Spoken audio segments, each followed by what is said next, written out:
Dubuque Super Hits 106. Joining me on the phone is Tommy James from Tommy James and the Shondells. Of course, you know who he is. Tommy, it's so great to talk to you again. Nice to talk with you. How you doing? I'm terrific. And, just about a month ago, I was thinking of you as I was watching one of the last Letterman shows, and Tom Hanks came on as a guest, and Paul Schaefer immediately went into Hanky Panky. And I'm thinking to myself, how much money is Tommy making right now? Well, listen.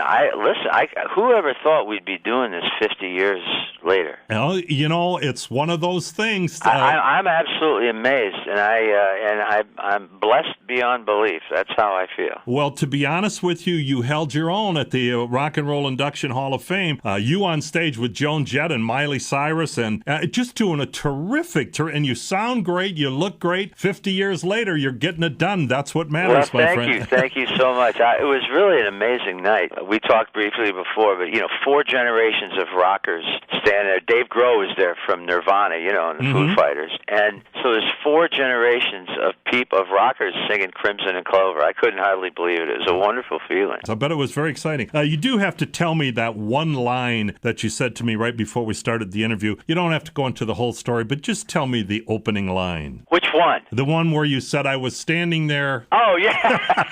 Well, I was standing there, with Paul McCartney. This is after the show. Yes.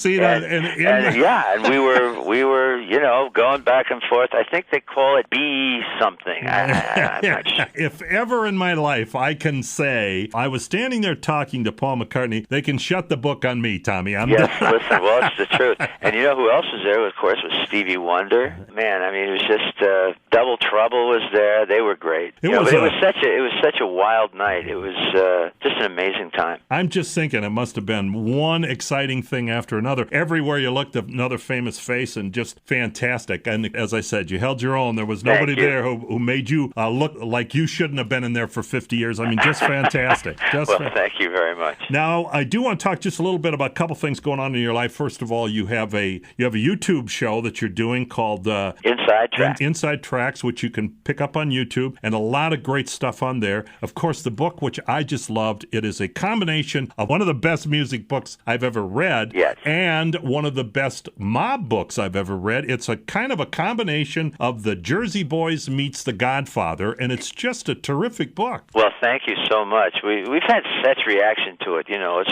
almost 5 years that the thing's been out, and it's still selling, or it's in its 8th printing now. That's being made into a movie. Barbara DeFina is producing it, who produced Goodfellas and produced Hugo a couple of years ago with Martin Scorsese, produced Casino, The Color of Money, Cape Fear, just a whole string of great films. And we're just so proud she's doing it. And the screenplay is being written by Matthew Stone right now as we speak. So it's going to be really, really an amazing couple of years as this thing comes together. Any idea when they're going to release this? We're talking about a couple of years, but okay. It happens as it happens. The screenplay gets written, and then you hire a director, and then you go for casting, and everyone who comes on the project, both behind the scenes and actors and everything, is a separate negotiation, and you got to get everybody's schedule right and everything.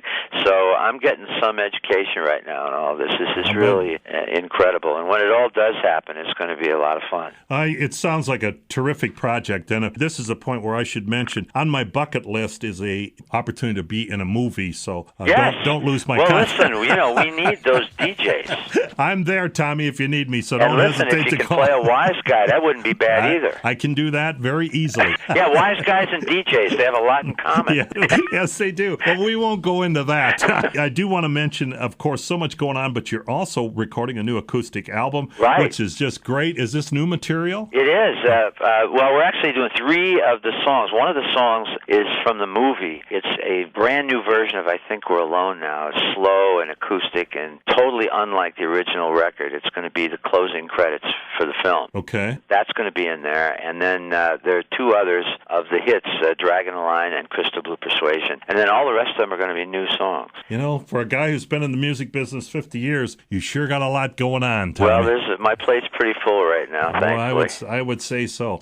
Tommy, I can't tell you how much I appreciate you taking time to talk to me. And of course, you have my contact information when you need that part cast for the movie. Yes, absolutely. I won't forget you. Thanks again, Tommy. You're the best. Great to talk.